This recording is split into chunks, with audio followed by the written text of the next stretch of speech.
Días, hermanas, quiero enseñarles un desinfectante de alcohol con agua.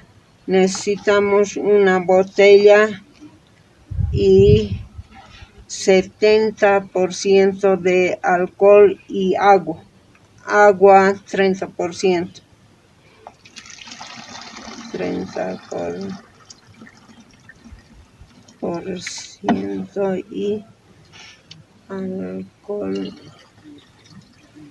Ya. Y agitarlo y luego agitarlo y pulverizamos las manos y todo lo que estás usando y ya. Les voy a enseñar otro líquido desinfectante para el agua y el lavandina.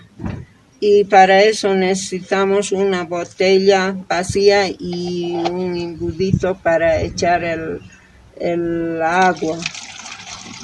El agua y la lavandina. La lavandina, una cuchara y media para desinfectar.